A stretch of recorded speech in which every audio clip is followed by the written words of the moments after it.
pitch clock's gonna help. Everybody down below raves about it. I haven't had one negative person. You know what we find is our pitchers that we bring up work faster. Notice that? I can't wait for it. I think the hitters are gonna have more. I think the hitters are gonna have more trouble than the pitchers. I was thinking yesterday, you know, we had the collision, the play at the plate with Beatty, and he's safe. But if they found out that the catcher was blocking the plate on a safe call, do you think there should be a penalty? Okay. Penalty. Huh? Execution? I don't know, that was my question, what's the penalty? Run scored. Huh? Run scores. No, it already did, he's safe. Oh, okay. So what would the penalty be? I feel like Andy Rooney here. Do you ever wonder why? What do y'all need? What's up? Steve? Buck, did you have a moment this year where you recognize this team may have that intangible quality that they've shown many times this year in terms of, you know, relentlessness and not just giving up on a night? Not one moment. You know, it's a product of a lot of things. Every good team, you know, the Yankees have it, I'm sure, and you know, it's a relentless pursuit that everybody, you know, there's no Cinderellas. You know, you play too many games, every strength and weakness shows up, and it's one of those things that's hard to evaluate analytically. You know, it's kind of the sum of the parts. Kind of what players and teams and organizations choose to embrace. So many times on and off the field that you have a choice to make. You know what you're gonna hold yourself accountable for, and it's hard to do. There's so many lures. It might be a rain delay in Philadelphia and a day game, in the 24th hour of 4 games, and are you gonna give in or not? There's so many lures to give in life, sports, and you know, is your yes button and your no button working good? You know, we have to make a lot of decisions, not only in baseball but in our lives, that which you got that devil and angel having that fist fight behind your back. Who's going to win? We talk about it a lot. Who's going to win? Why do you think this group doesn't give in then? It's good people. You know, you really want to get technical and go back to upbringing. You know, I'm always a little perplexed when somebody's surprised. You know, there's a pretty good track record of things and people to talk to about it. You shouldn't be surprised by somebody that does or doesn't bring that trait. If you get enough of them, you have to have a certain amount of ability to play this game. And otherwise, you just, you know, I've had guys with great attitudes and great makeups that just weren't very good players. And, usually that's what they call coaches and managers, you know, because they weren't quite good enough to do the other. Mike? How did Walker do with his workout today? Real well. Responded well from yesterday. He's, if weather cooperates, he's scheduled to start for us tomorrow. And what kind of goes into that decision to start him there and push DeGrom back? A lot of factors figured into it. One, with Ty, don't want him to get too far away from pitching and lose his arm strength and some of the things that you might lose if you get too far away from it.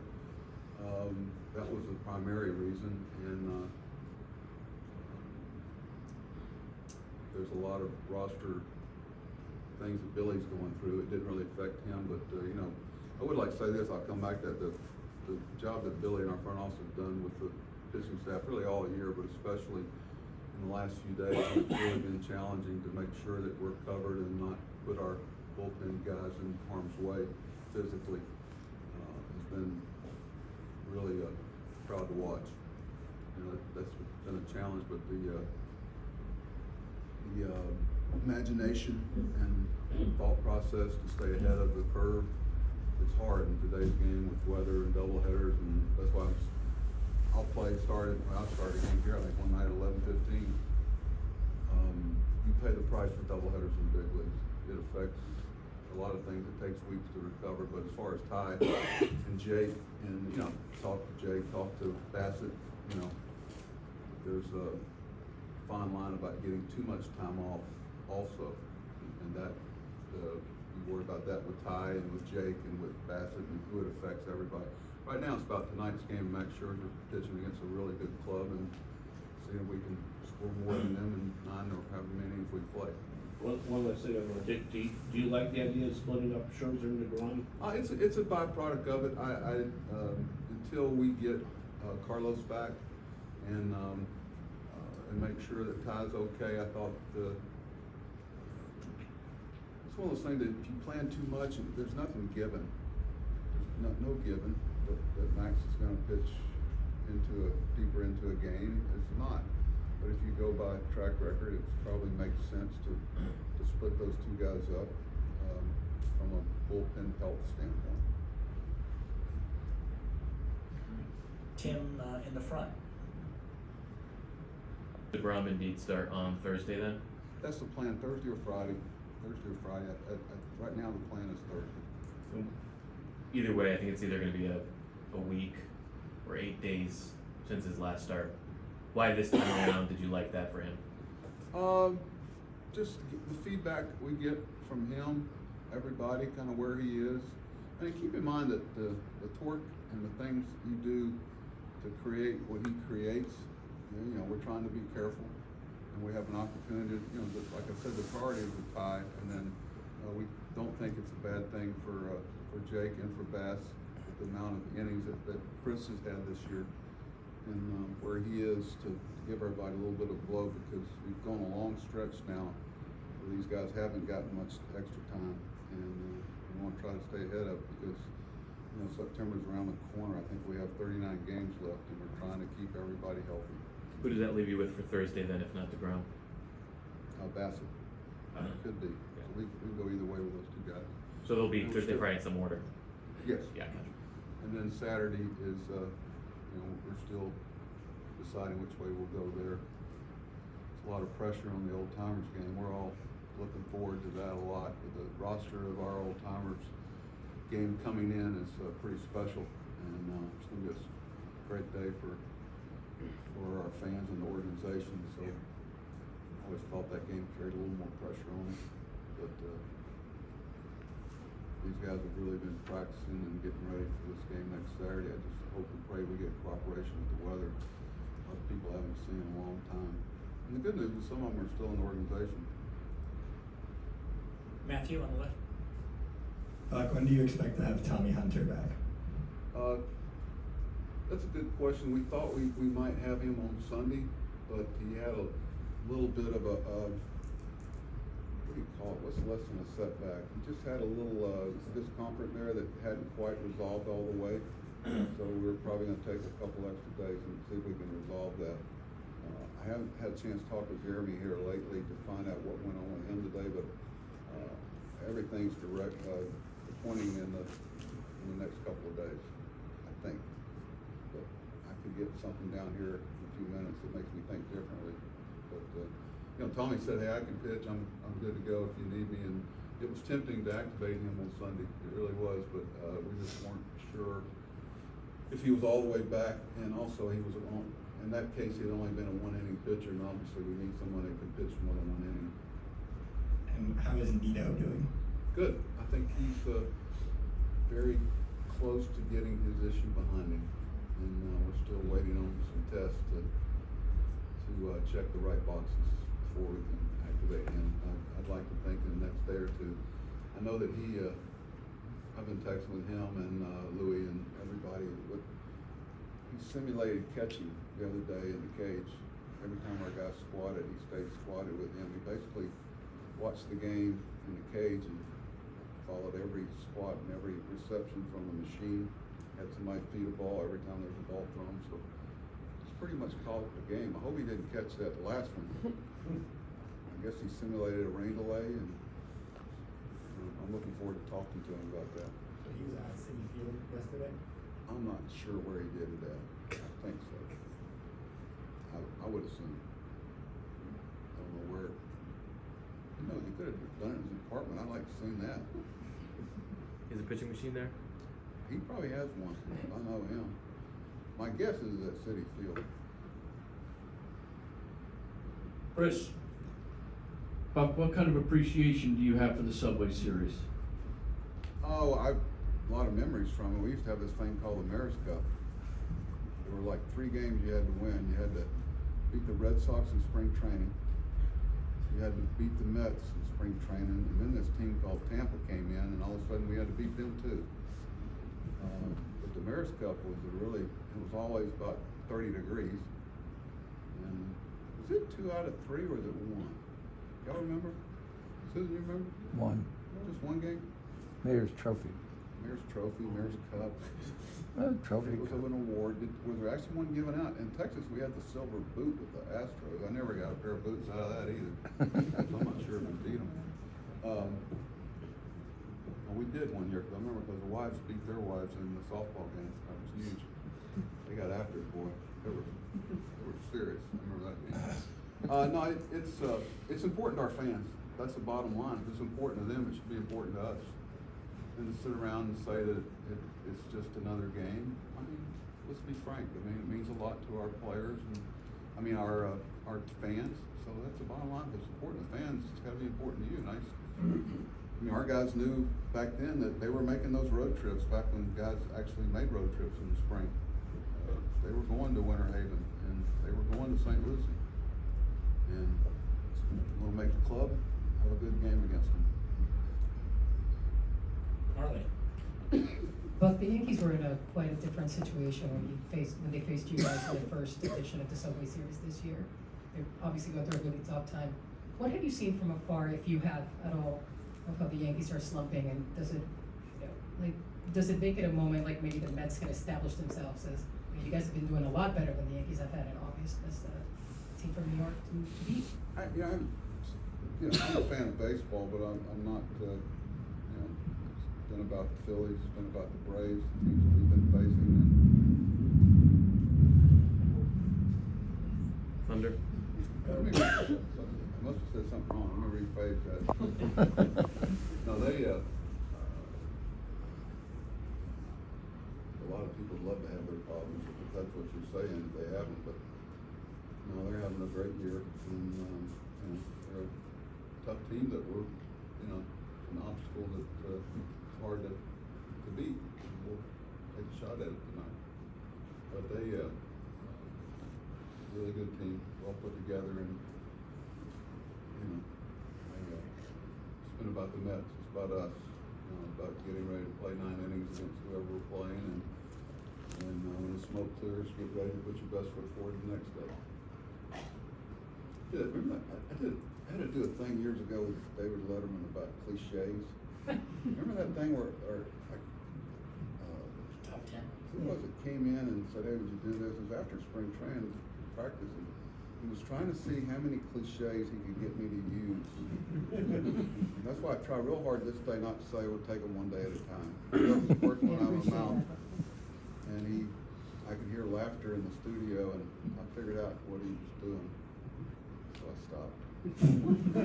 I learned from Tommy John. I guess Tommy was oldest opening day starter, and he went on the show with a cane and a gray beard, and it really ticked off David, I guess. And I learned you never try to upstage the show. Just take it and make those cliches and go on.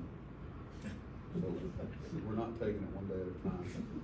As they come. Ian.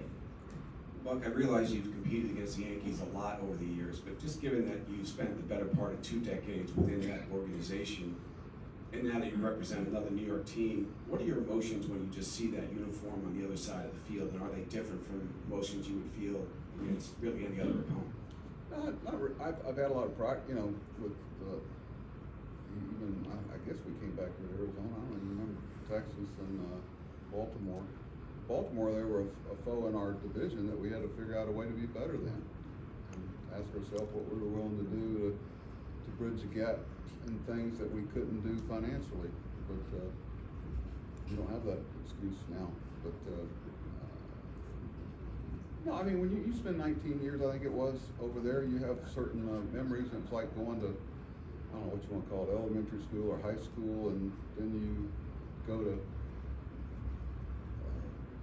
I don't want to say graduate school, but the things that I was exposed to and the people that I was allowed to be around, they shape you, and you learn things you should do and also things you shouldn't do.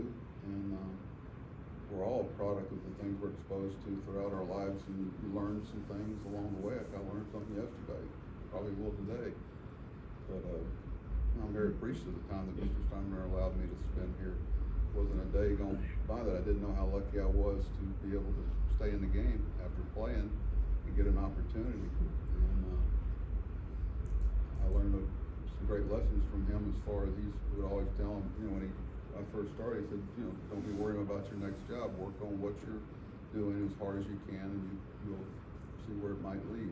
Where I tell people all the time, don't be working on your next job. Whatever you got, grind the heck out of it, and then see where it takes you. It's good advice. But it was an honor to get the opportunity. Pat, over here on the far left. Well, going back to the topic of injured players, do you have an update on Drew Smith and his progression? Drew and Tyler are with a little time apart. I was looking at that. I was trying to, you know, not pin down, but get some projections. He and Tyler are on about the same time frame, but they're doing their own schedule from what they thought to get through those injuries. You know, where Luis is concerned and Carlos is concerned. Carlos, I read this today that he might even take a side day on Tuesday or Wednesday. We're hoping that would be good news. And you know, we get this.